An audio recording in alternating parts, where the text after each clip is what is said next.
when you start getting into other types other than straight residential, you can have some other things that allow commercial down below, and you can have other land uses that are possible. Very important to understand its income potential, and that is going to come into your perception of price and what you're willing to pay for it too, especially if you're after a certain rental yield. If a property's under offer, you can also potentially call the agent, ask them what it sold for, what it went for. Can he give you an idea? Welcome to Perth Property Insider, where you will learn how to grow your wealth and improve your life using Perth property. Our show is brought to you by Investors Edge Real Estate, the highly rated and award-winning property management, sales and buyers agency servicing the whole of Perth. Now, here's your host, Jared Mann. Now, let's jump straight into how to price a property accurately. Over the last 15 years, I've sold hundreds and hundreds of homes across 200 plus suburbs of Perth, everything from low price units up to multi-million dollar mansions. So I do happen to know a thing or two about how to price a property. And it's part art, which is where a lot of people, a lot of buyers fall down, and it's part science.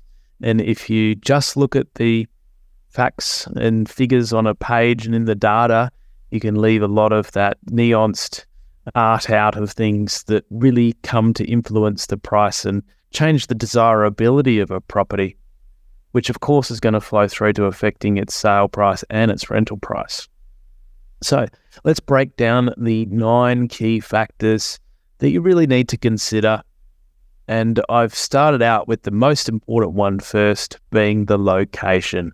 It's said that the location does 80% of the heavy lifting when it comes to capital growth, and I'd have to agree with that.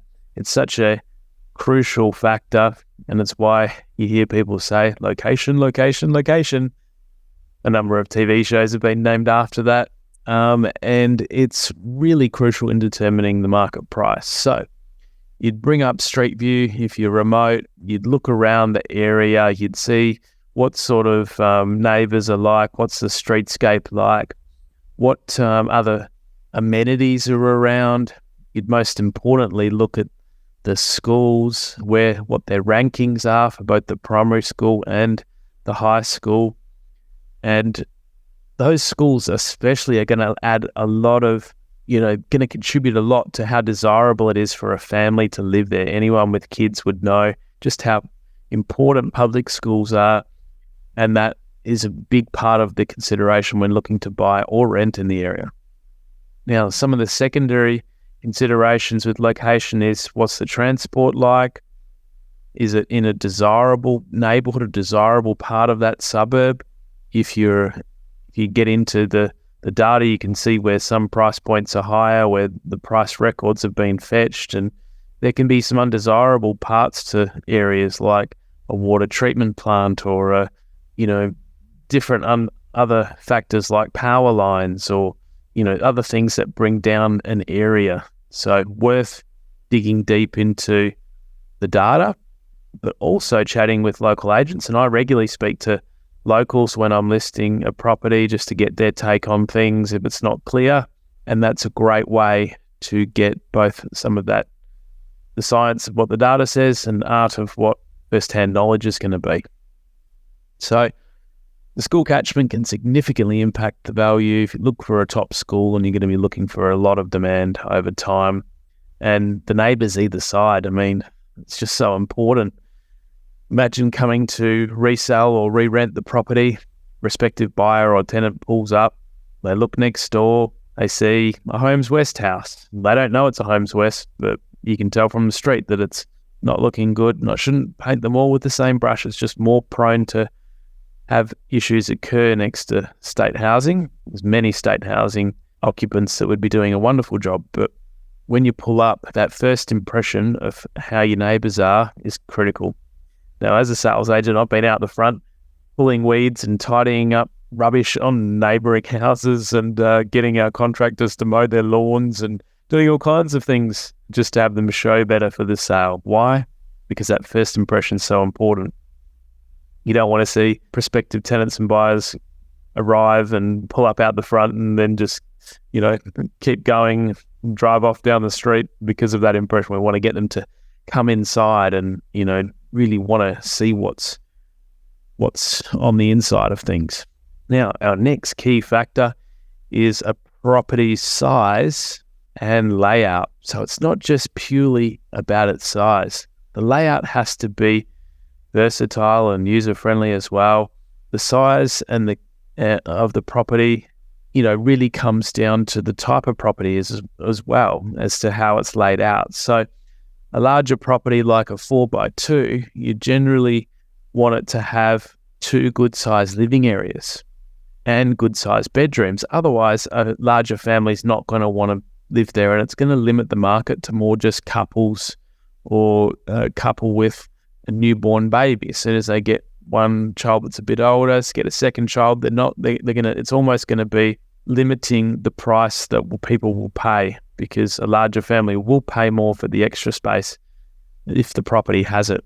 And it's, when you're comparing your data, you can look at square meterage of the internal living area. You can look at the size of the overall land. You can look at how that land's laid out. Is the space for kids to run around all out the front on a busier road that's not fenced? Then it's kind of wasted. If it's out the back and the location's quiet and they're in a cul-de-sac, getting back to location on the first point we just spoke above, all of that's going to be a lot more desirable if there's a nice private enclosed yard for the kids to run around in. This layout is also important, not just because a property may have 2 bathrooms, but is one an ensuite, or are they both off of a hallway? Worth checking, because that's really going to upset people. How the bedroom's laid out in comparison to the master bedroom. Are they all together? Or a lot of people prefer the master and the secondary rooms to be separate. So you can put the kids to bed at night, hopefully close the hallway door, and you can still watch TV and have your own time out in the other rooms.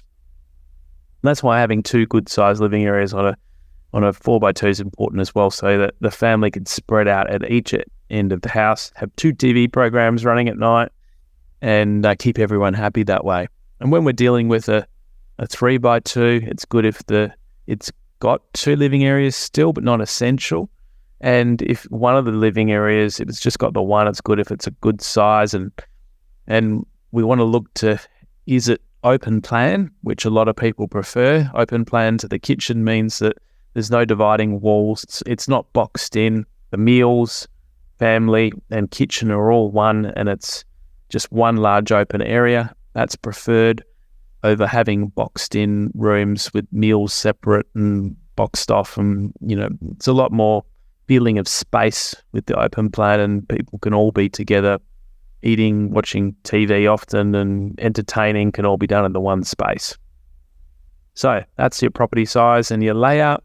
Now, the third key point is the property condition and presentation. So this is a bit more of a no-brainer, and you let your eyes and your emotions pick up on this. So is the property in good condition? We've all seen the amazing photos online, haven't we? And we think, oh, wow, this is, a really great property. You go along and the actual condition underneath of how it is in person leaves a lot to be desired. And I try and work with my sellers and get this presentation and condition as good as possible. And it can be a lot of simple things that all add up to affect how a buyer will feel about the property. And that's why we want to do a lot of these things. And of course, if they're only small things and you're the buyer, then you can look past them. Allow for changing of the carpets or the floor coverings, allow for new blinds if it needs them. But do look through to how the condition of these things are, because a lot of people, just take a quick look and forget about the costs that will all add up if these things aren't in place. Is how's the paint work around? I made the mistake when we bought our family home of, assuming that it was all in great condition when the furniture got moved out, when everything was vacant. Oh, I had to get most of the house repainted. So that was a bit of a shock, and I do this all day long. I'm not immune to my emotions coming up when I'm in the buying situation as well and affecting what I see. So we also want to look through to, Is the decor neutral and widely appealing? We don't want any polarizing colors, no terracottas, no blues, no pinks, ideally. It's going to affect how many tenants or how many buyers are going to be interested in that house. And in the market at the moment, of course, people will sacrifice these things, and you tend to compromise on them. When the market's quieter, people will be a lot more picky on a lot of these things. So we also find that when things are neutral, more appealing, we can command higher prices for rent. We're going to get more people competing for it. Next one to consider as a key factor is, what's the market trends like in that suburb? So why do this? Because it really helps to understand what's the current situation there. What level of stock is on the market? Is it really tight? Is the days on market really tight? Is stuff selling really quickly? And if it is, and there's very little on, if you can't find very little comparisons, it tells me that you're going to have to project forward ahead in price more so than what the recent data has been. You're going to need to allow that the market has already moved further ahead. And if you keep offering the prices of what stuff has sold for 2 months ago in a market that's so tight with very low average selling days and very little stock, you're going to keep missing out on properties. And that's a really key thing to consider when pricing. You've got to extrapolate forward a bit, or you're going to be off in your price. And likewise, if the market there, even in this market, when you look at apartments, the average selling days is going to be a lot longer. There's going to be a lot more stock on the market. So you've got to be a lot more conservative, and, you'd really be not extrapolating forward at all. You'd be just looking at the most recent data, and you'd be really scrutinistic on, did that one have some extras that yours doesn't, that you're comparing to? And there's really no room for error when you're in a softer market. So really key point there, number 4. So let's go into number 5. 9 keys is your age and construction quality. So this kind of sits in the background and will impact the condition and presentation, but people will modernize and renovate over time. But you really also need to look through to what is the property made out of. A lot of East Coast investors don't appreciate that a property here that's double brick with internal brick walls as well and tile roof is always going to have a premium over a brick veneer or a weatherboard or a asbestos type house with a flat roof. Those types of inferior construction might be more acceptable over east, but here we prefer double brick and tile, or double brick with colour bond if it's a more newer house. So that age of construction is really important. Of course, we're going with what is typical for the area. If you're looking in an area where the older properties are more the norm, and that they have the wooden floors and they have open carports instead of garages, and that's okay because that's the norm. But you've got to look for what the norm is in that suburb, in that area. You can also look through to, obviously, a newer property is going to have more depreciation that you can claim, slight benefit there, likely to have less maintenance and other things come up over time. Look through to what's the quality of materials used, have all the light fittings been changed out around, and, does it have stone bench tops, and does it, have good tapware, and, have all these little upgrades been done? That's really going to give you a feel for how durable these things might be, and B, what sort of, how that's going to impact someone's desire when renting and selling it down in the future. So age and construction quality. Number 6, property features. Now, some of these have been spoken a little bit about maybe in some of the others, but what we're looking for here is the desirable things that make a property stick out. Does it have a pool? They're going to be very popular with families, not always great as a rental, but I'd definitely consider one if it's on a family home. What is the garden and landscaping like? Is that a real, feature? Is it really appealing? Does it have an outdoor entertaining area or al fresco? That's really important because it extends the usability in the living area and, how much someone can use a place. Does it have a butler's pantry? Very popular in more modern, more recent built places. People love having all of their appliances and, pantry tucked away. Often you can have an extra sink in there. You've got extra power points, extra cupboards. You can put your coffee machine and thing in there. Really desirable. Does it have high ceilings throughout? So here, 28 course bricks is standard. If it's at 31 or 32, 33, 34, that's really going to be a lot greater, give you a sense of openness, a sense of how expansive that living area is. It's going to be a lot more appealing. And then I mentioned earlier about whether it's open plan or not in the layout, but again, that's going to come into being a feature here. Does it have a theatre room, and is it just a standard room, or has it got recessed ceilings and feature lighting and other things in there?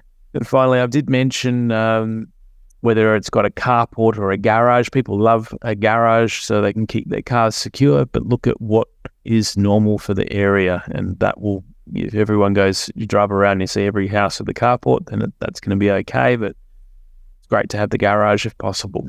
Next one, and I by no means covered every single property feature there, but it's going to that at least gives you a taste for those extra things that a property can have that are going to mean that it's worth more. Now, number 7, zoning and land use. This is one that I see a lot of East Coast investors not understanding and certainly not appreciating when it comes to assessing a property's value. So property zoning really determines what can and can't be done on the property. That you know if it's got a higher density coding to it, R30, R40, it's going to enable the property to potentially be redeveloped. And then you can look into the R codes, see what the minimum and average land sizes are required, see if the house can be retained, see if it's got that development potential. Many properties will have it and they're not being advertised as having it, even if the house has got a lot of value in it and would have to be demolished in order to develop it. It's really nice to have that as a bonus option for down the track, 10, 20, 30 years down the track, maybe worth doing. And especially if it's in a higher density code now, that density may increase and change over time. So that could allow you future potential for even greater development. Don't count on it, of course, but where a property's got a higher density, it may give that potential for more down the track. And when you start getting into other types other than straight residential, you can have some other things that allow commercial down below, and you can have other land uses that are possible. And, all of that's going to go into influencing the market price for a property, and definitely needs to be understood whether any of those extra potentials exist. And then don't go paying for them unless you understand what can and can't exactly be done, and best to involve, a subdivision expert or town planner or builder in that assessment. Number 8, what's the property's income potential? Now, when I'm looking at this, we want to see what it's going to rent for and how widely appealing is it going to be for tenants. And we really want to look through to, what's the underlying vacancy rate in the suburb. Of course, at the moment, don't have to worry about that. We've got 0.5% vacancy in Perth when, anything under 3% is going to mean that prices will be getting pushed up. So you'd have to worry now if you're looking anywhere in Perth and the vacancy rates, 3% or higher. I'm not aware of anywhere being like that. But as the market does start to change, this is going to be more important. Keeping an eye on, how tight and hard it'll be to find tenants. Look at how many others are for rent. If you're buying an apartment, you're looking in a complex, how many others are for rent in the complex at the moment? Is this going to be potentially harder to find a tenant down the track when things soften? So very important to understand its income potential, and that is going to come into your perception of price and what you're willing to pay for it too, especially if you're after a certain rental yield. You're trying to get at least 5% or 5.5% or 6%, and that's going to be important to working back and determining what you're prepared to pay for a property as well. Now, our final one is looking at the comparable sales and comparable on market. I've kind of grouped these two together. So comparable sales, you can also call them comps. It's an essential part of pricing the property. We take into account all of these other factors above, and we not only look at the data, but you go through, you look at all the photos, you look at the locations of the others, you look at their street views.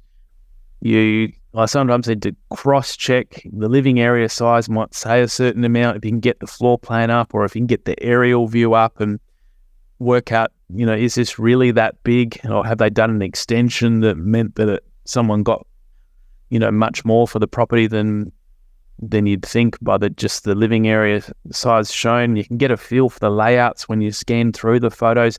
Where are those extra features? Is there the gazebo, the entertaining area out there? Does that not have one? How is the landscaping? How's the condition? How's the presentation? All of those things just work into your mind. That's how you can really get a feel for property's price, and you use all those factors above to look at the comparables. And then it's also important in this market to look at the comparables on market. And if a property's under offer, you can also potentially call the agent, ask them what it sold for, what it went for. Can he give you an idea? And that's really good to get a couple of key feedback points, because when the market's moving so fast, those that are under offer can really guide us as to prices and help with your extrapolating forward on the properties that have recently sold that take 6 to 8 weeks to settle and are in the rear view mirror. So look, I hope that's all going to help. 9 key factors there to consider when pricing a property. We've obviously danced over these, and of course, if you're not wanting to get into all this complexity, it is really important, but consider getting in touch and chatting to us about our buyer's agency service. We can certainly make all of that easy and make these price assessments for you, make sure you don't pay too much, but also that you're competitive with the prices that you're offering. And getting a lot of feedback from the agent that's listing it, as well as the other agents in the suburbs, very key to adding to that mix. And we do it both when selling and buying as a buyer's agent too. So it's really important to put all of that together in a mixing bowl. If you leave any of these parts out, you can be way out in the price that you come up with. So hopefully that's been of help. If it has, would love you to post a review or share it with a friend. I look forward to catching you on the next one. See ya. Just a reminder, the information discussed in this podcast is general in nature. As we don't know your specific situation, you should always seek professional advice before taking any action. For free market reports on your suburbs of interest and other helpful resources to grow your wealth, make sure you join my property investor update at investorsedge.com.au/join. And finally, make sure you're a member of our Perth Property Investment Facebook group to be part of the conversation with other like-minded investors, get help to your questions, and get a feel for what's going on out there in the market. I'll see you in the group.